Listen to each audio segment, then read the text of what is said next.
On May 9th, 2022, the Mumbai-based newspaper Free Press Journal, once a formidable voice against the imperial British rule, abruptly stopped a well-received column titled The Fault with Reality. Its writer, the journalist Anil Kumar Singh, was surprised but not shocked that after 2 years of what he calls a free run, the paper discontinued the column.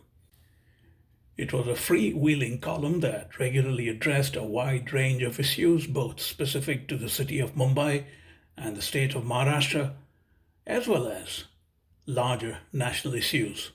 Singh, a nuts and bolts journalist of long standing, driven by verifiable facts, often offered sharp critiques of Prime Minister Narendra Modi's policies and his government. It was in the aftermath of his column about a report by Reporters Without Borders, a Paris based media defender and watchdog, pointed out serious political challenges to the Indian media's freedom that triggered the cancellation of his column. 2 years hence, Anil Singh has compiled his Free Press Journal column into a book titled The Fault with Reality New Experiments with Truth.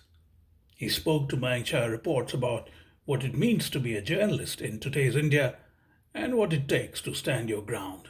Anil Kumar Singh. Welcome to Yes. Mayank Reports. Anil, it's a great pleasure to have you. Thank you, Mayank.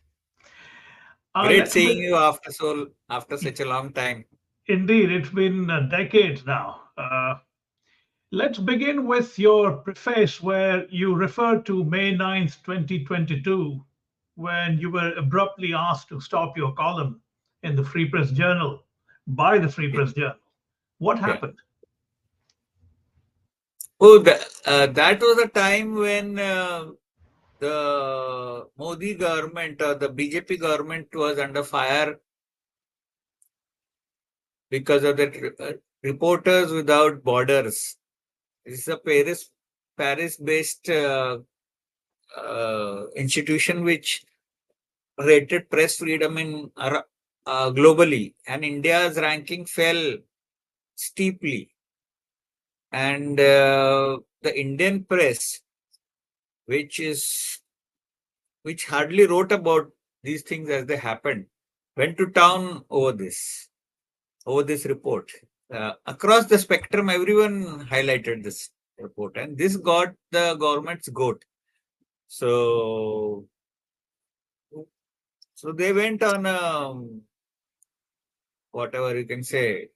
They sought retribution, and wherever this was published, they sought to get even with them. In Free Press Journal, this was public. In fact, my column for that time was castigating the Indian media for remaining silent on the suppression of press freedom for so long, as and when it was happening. And then I said, why is it that you wake up when a foreign agency is telling you what has happened? It is happening on a day-to-day basis, but you don't report it on a day-to-day basis.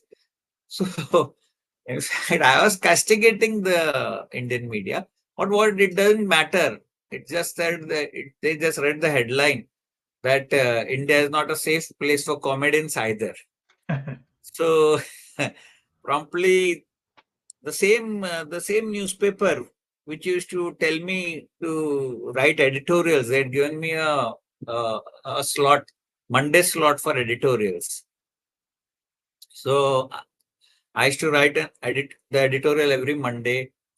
I used to then the owner of the newspaper used to send messages to me that I want a piece on X, Y. So one of the pieces I remember was it says, why are the Bombay local trains in Bombay not being started?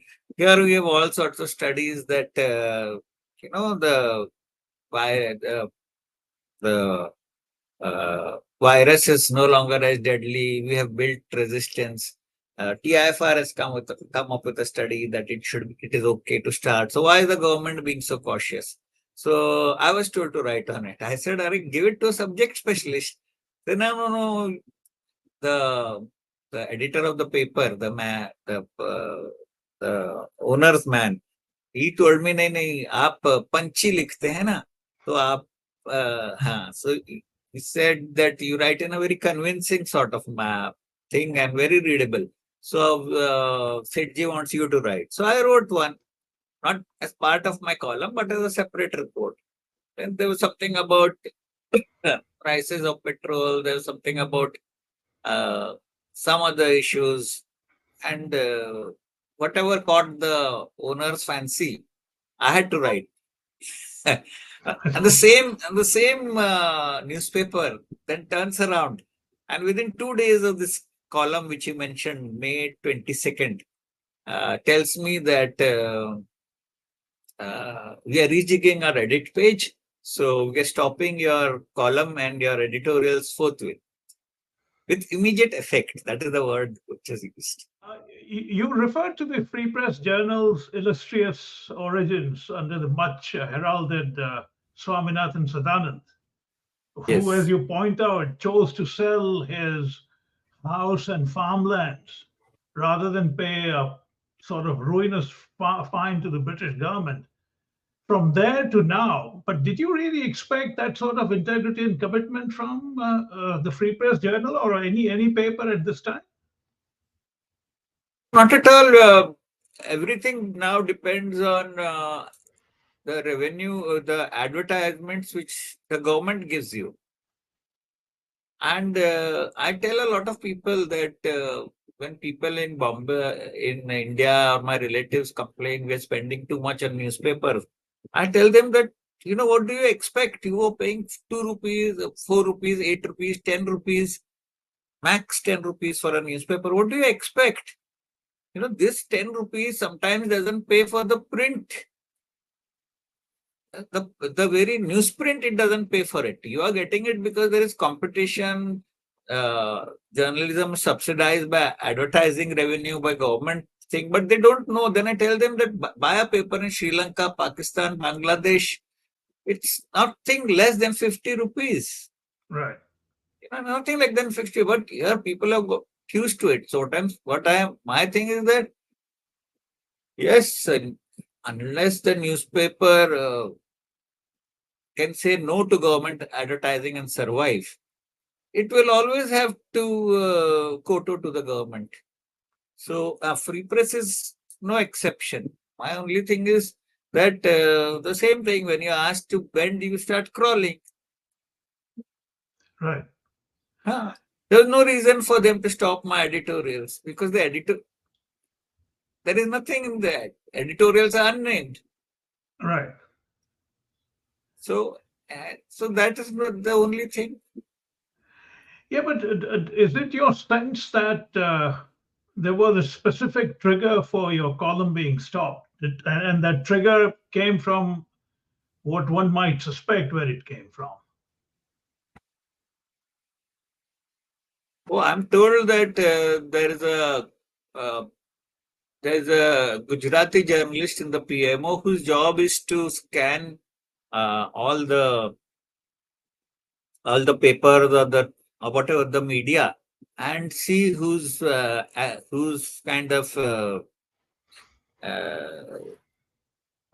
criticizing the big boss, and then suitable warnings are sent, suitable messages are sent.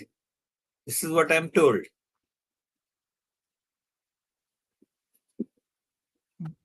But could it have happened in your context?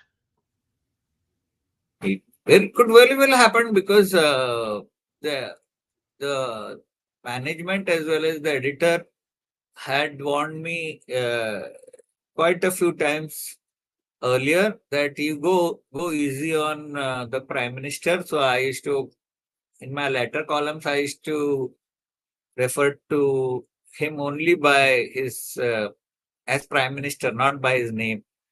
And I was also told that don't refer to his national security advisor because he's a very vindictive man. This was told to me by the editor himself. I see. And I had been told to go easy on it. So, but then this was the final straw. This the column in the wake of that Reporters Without Right. Borders criticism, na, that was the final straw. But I should tell everyone that तुम तो मेरा column नहीं पढ़ते हो, लेकिन मोदी जी ने पढ़ लिया.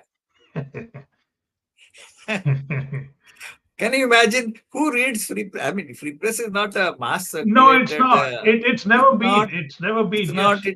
Yeah, it was. I mean, it was in the But that 60s. was, It was. yeah, that was 60 But years now it is ago. no longer a force, and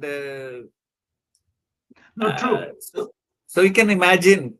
Yeah, I mean, and then I used to spread my column through social media, WhatsApp, uh, Facebook, Twitter. I used to send it to whomever would read it. Some people used to read it. Yeah.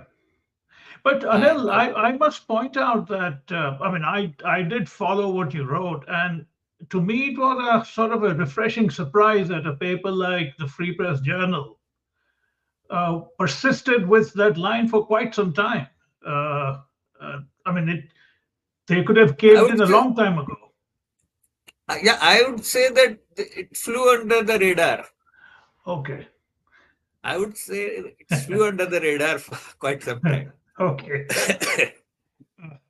To change gears a bit, I'm going to quote something from your book, and you're quoting a very illustrious figure here. Nonviolence is a tree of slow growth. It Yes. grows imperceptibly but surely.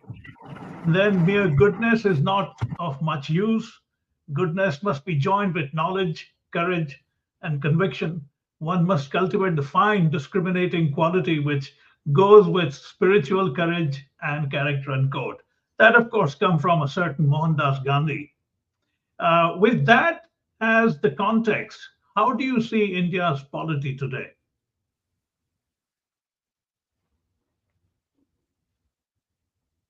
I've said in that article you're quoting from, I think that you're quoting from the very first piece, which Right. says Mahatma of the New Millennium, Indeed. Or Mahatma of the Millennium. So that Mahatma of the Millennium refers not to the Prime Minister, not to Mr. M.K. Gandhi, but to the current Prime Minister, Right. who's posing as one.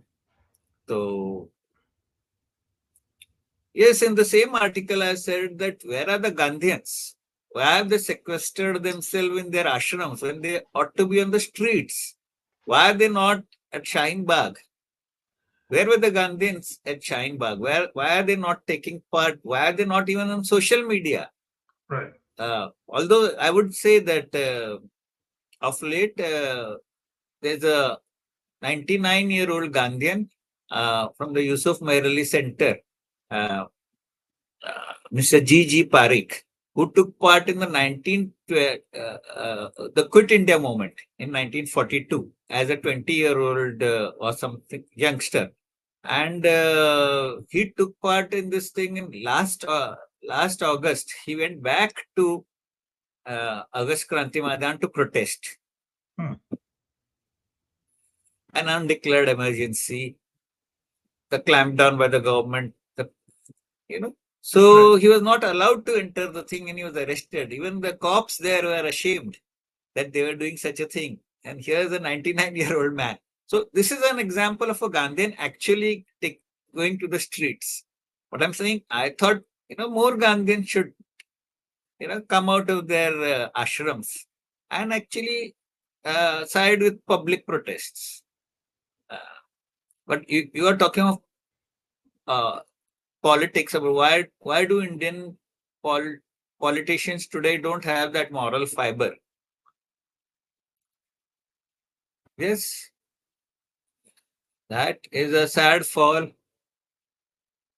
That's a sad fall. But I think one of the big things which we have neglected is that if you run a political party, you need money. And the money can't come from donations from citizens Right. who refuse to give more than 10 rupees for a newspaper. So you think these guys are going to give to a political party? No. So who gives to political parties?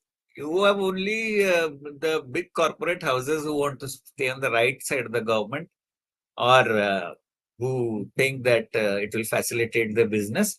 They're going to give money, Right. and this money is not accounted for. Now you get 10,000 rupees in your account. Income tax wants to know where the money has come from. But if a political party gets money, it Right. doesn't have to explain. Now this is the Gangotri of corruption. How do it's not like Germany or some other places where if you get a certain percentage of votes, you get a proportion of of, uh, of government money to fund your elections. Right. Now here, how do you how do you fund your elections? So this is how you fund your elections. So the whole thing is corruption funds your election, corruption funds your political party, corruption funds uh, buying MPs and MLAs for 50 crores, 40 crores, God knows what what sums they get. So if this is the, unless you correct that system, no one will have the, no one can run a party on simply Gandhian lines. Where does the money come from? Well, Gandhi himself needed support of a different kind in his Yes, lifetime.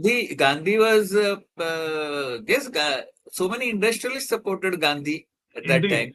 Yeah. Yes, but that was the freedom struggle. But Right. now Yeah. It was running not a a policy political making role. Yes. running Indeed. a political party is a totally different thing. Right. You mentioned in the same column that there are only two thinkers from India who are known worldwide: Gautam Buddha and Mohandas Gandhi. That is a benchmark that seems impossible to reach, let alone surpass, for leaders today, don't you think? Yes, these are the two people who actually examined things, and they were quite honest and brutally honest with themselves, and they practiced what they preached, and they constantly evolved and learned. Gandhi also was not Gandhi from day one. Right. He started in South Africa and he slowly evolved, and he reached here. Likewise, Gautam Buddha lived up to the ripe old age of 80 or something here. 80. And he also evolved and he learned. He said a lot of things. He experimented with a lot of things and he realized that the middle path is the path, uh, the best path. So, yes, in terms of, there have been a lot of other thinkers, J. Krishnamurti, others, a lot of thinkers. You can also include controversial figures like Rajneesh and others. There were a lot of thinkers, but then the difference between them and Gandhi and Buddha was these people were involved with the masses, a mass struggle, a mass following. So Right. unlike just preachers. So I'm sure there must have been other people worth emulating and others, but uh, this is just in terms of a larger following, a larger. Right. Right. Reading your book and therefore many of your regular columns, it is obvious that you have, by choice and temperament, been a nuts and bolts journalist, someone who looks at details very closely before reaching any sort of judgment. One example is, of course, your piece about agriculture versus agriculture that you interestingly headlined, where you go into very specific details. How hard is it to retain reader interest at a time when the attention spans are so short and you see people getting into reels and shorts all the time on social media? Well, I would still say that I look at my work as very brief, and I envy all the long form journalism in Caravan, EPW. Right. So I look at that and I say, my God, I've hardly covered anything. I've hardly mentioned any studies. I've hardly done any homework. This is what I feel. This is what I feel. But coming back to your earlier thing about nuts and bolts journalists, yes, my attitude has been non-conformist and anti-establishment. So, so that has been the Right. constant thread uh, in my work. You are looking at me as a reporter, but I spent nearly one third of my journalistic career on the desk Right. as a sub editor, cleaning up other people's other reporters' copies. And I used to say, my God, I mean, if I have to rewrite this trash, I can write it myself. Uh, Indeed. why can't I do it myself? And that is how I shifted to the reporting department Right. after 10 years. I see. Uh, Your critiques about Prime Minister Narendra Modi are not knee-jerk rejections, but rather reflections stemming from a genuine effort to understand nuances. 10 years into his prime ministership, what's your overall view now as we prepare for the next parliamentary elections? views about Mr. Modi as Prime Minister? Generally, how he has performed both as a prime minister and he is a full 24/7 politician, campaigning politician as well. Well, I've said it a couple of, at one place I've said that most Indians approve of Narendra Modi as Prime Minister. It's only thing that they are of, they wish that he wouldn't fudge his report card. He exaggerates a lot. Uh, they wish that he was more honest about what he has achieved rather than give very exaggerated accounts and figures for what he's done. My primary critique about the prime minister is about the way he's crushing dissent, and of course, and also the way he's fudging figures. Right. So, so if there is no authentic data, what are you going to? What is the journalist going to do? He has no authentic data. He then uh, looks at, say, these Reporters Without Borders. He looks at them and says, "Look, so many cases against journalists this year, so many cases against journalists that year," Right. and things like that. So that's the thing. But yes, if you are asking for today's politics, uh, my greatest grouse is that the opposition has not acted like an opposition. That is what has emboldened the current regime to be so repressive. Right. They have just not done their job as an opposition. Not having done their job as an opposition for 10 years, they are not even coming. There's no cohesiveness in coming together. The battle formation is not not ready. So Right. how are they going to take on this formidable election machine of the BJP, which has so many funds, this, that, Right. and so that is the thing. Yeah. We can only hope that they reduce the BJP's margin of victory. Right. You zero in on his proclivity for the grandiloquent, as you describe it, and his preoccupation with being a 24/7 vote catcher and vote getter for his party. He has never seemed to me from here to be out of electioneering mode ever since he took over. It was not as true in Gujarat when he was the chief minister, but since 2014, you get the sense that he's constantly campaigning. Why do you think he has gotten away with that? Gotten away with that because it's a successful formula. So why not repeat a successful formula? He says he's a Pradhan Sevak, but he is actually the Pradhan Pracharak. And if he's winning civic elections based just on saying that Modi ki guarantee, why shouldn't why shouldn't he use that card? Right. If he's successful, why shouldn't he use the card? And he also uses the guard to enhance his own position in the party. So there are no challengers. Everyone accepts his authority. Right. So that is for his own reason. It is for his own reasons. Yeah. But if a person is so, if a person is on campaign mode for all this time, where does he have the time to actually look at the nitty-gritty of implementing policies? Where does he have the time to look at that?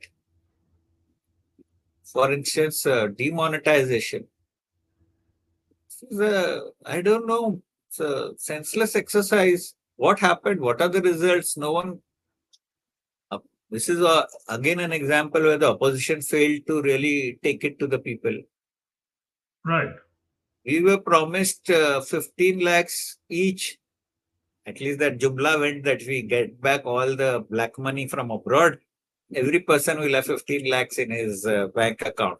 That was just Jumla. But in demonetization, a lot of people lost 15 lakhs. Right. Even the common man lost a lot of money. In so many families where the parents and elder that just stashed money somewhere else, uh, just went waste. Yeah. And You just know, imagine you have to stand in a queue to get 4,000 rupees. right. You know, while on the subject of the opposition not doing its job, and this has nothing to do with the theme of your book, I'm just thinking aloud with you that I'm struck by the fact. I mean, it's true that all prime ministers uh, do things at the cost of the national exchequer using taxpayer money, which is understandable. But in this particular case, uh, he's really living it up. If you see his travels and the things that he does, I'm sure it costs quite a bit to the national exchequer, and that it doesn't seem to be an issue for anyone at all.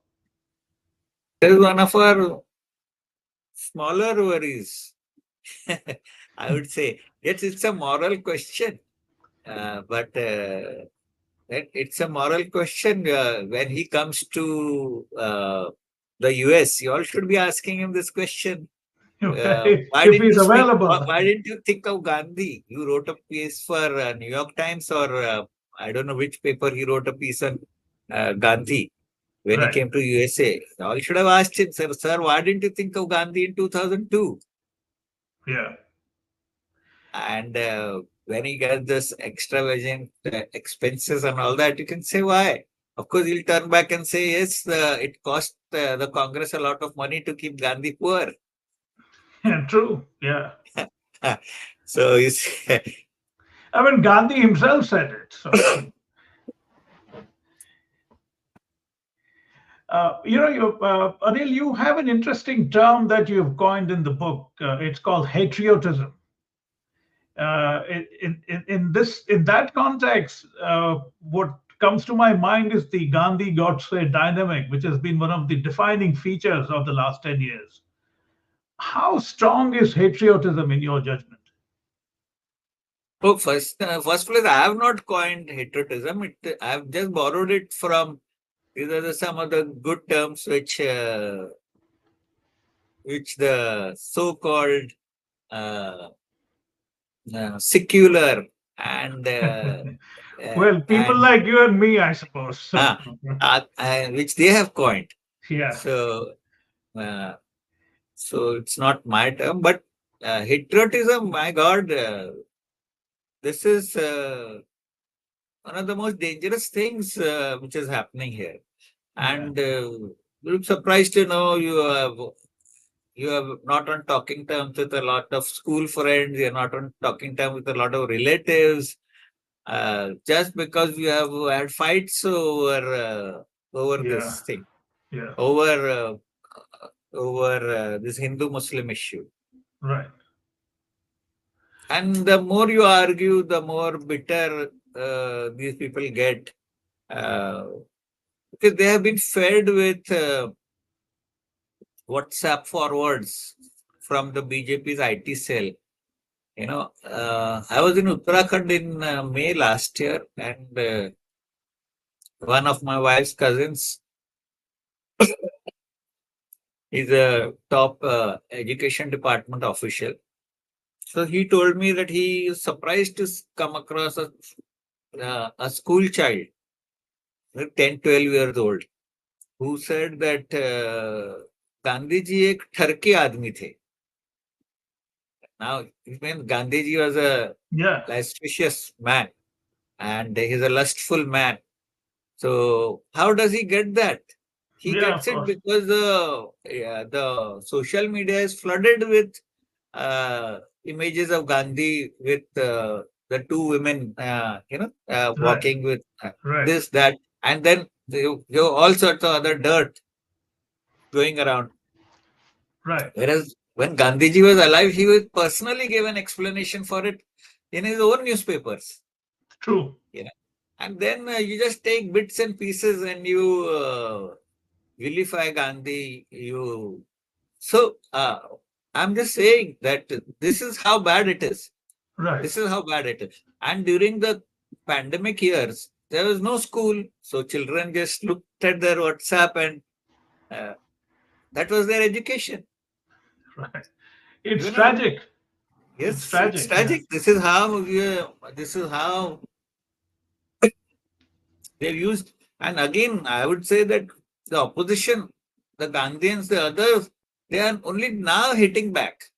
Yeah. They are only now hitting back with the same thing. But it's like too late, too little, too late. Absolutely. And Absolutely. no one can go to that extent, to the gutter level which the BJP's IT cell went.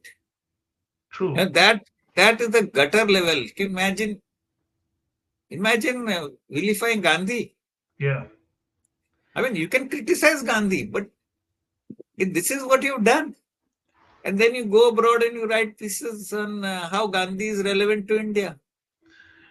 No, it's a very This is perverse amazing. dichotomy to me, but it's pointless even discussing that because it makes zero difference to them.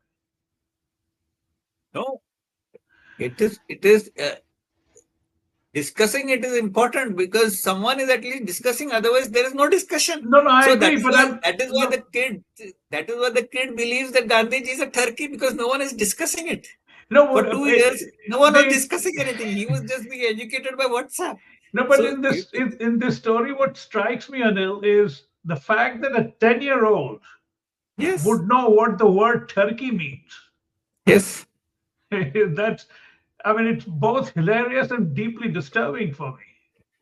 Yes, you get all sorts of filth going around in the social media, na? Yeah, yeah. And children see all sorts of clips, all sorts of things, unrestricted, unhindered. Right. Just last couple of things. How is the book doing? Oh, last I checked, it had sold 84 copies. Okay. So in 2 weeks, it has sold 84 copies, and that's just on WhatsApp and Facebook. I have not used anything else. I have to start using Telegram, this, that, and I have to uh, start using it extensively. Without Yeah, that, I have not even launched the book. I have not even got it endorsed by anyone else. I see. Anyone, no one, no public figure. I have not got them to Yeah, endorse it. I have never held a formal launch, which I'll do now. yeah. In fact, when we, Hopefully, this conversation will help a little bit. yes, in fact, when I was preparing for it, I looked at passages which I could read out. So I have a list of that. I've made a list of questions which our journalists don't ask. Yeah, It's a very simple questions, and not only questions regarding politics. Our journalists don't even ask simple questions regarding, say, water. Maharashtra right, has 1/3 of the country's largest dams. right, If you very large dams, Maharashtra has 1/3 of the country's large dams. Yet, if, apart from Bombay and Navi Mumbai, all cities depend on tanker water. Aurangabad gets water once in 4 to 5 days in summer. So no one, I've never seen any journalist ask No, ki because if Anil, that where does requires that water drinking. go?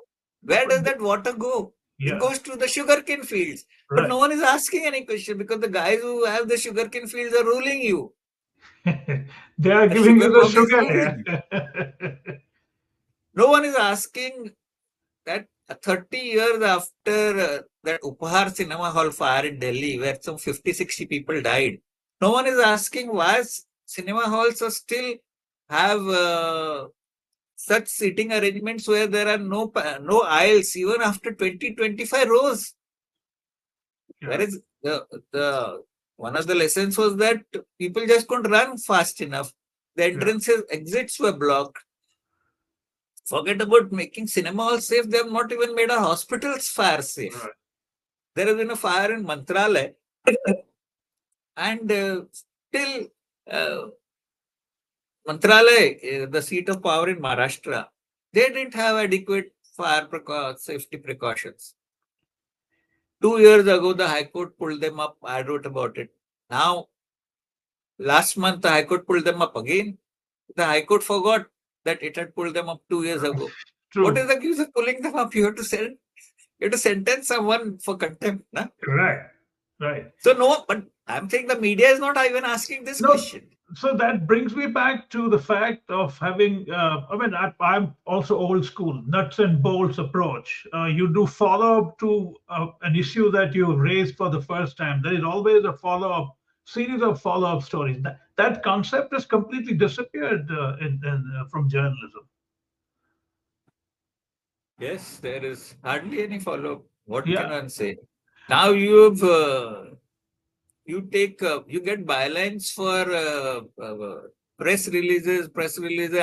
I joke that apart from the weather report, uh, you take a byline on every press release. bylines were cherished. You didn't get bylines Yes, a just like that. bylines. You have to work hard for it. Yeah, indeed. You you have to work hard for those bylines. Now Yeah, editors realize that journalism is fast losing its charm and you're not getting enough youngsters. So how do you lure youngsters? You uh, you enhance the glamour of journalism for them by right. giving them balance liberally. You Indeed. know, Yeah. I said now, earlier youngsters used to come to journalism thinking that they could change the world. Then they realize that forget about changing the world, they cannot even change a word. True. What next for you? I continue writing. I continue writing. I'm thinking of writing a book on Navi Mumbai.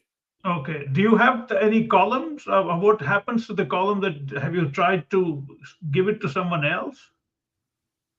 No, I've not. I've just taken a pause. Okay. I've just taken a pause, and I'm thinking of writing it for as a blog for myself.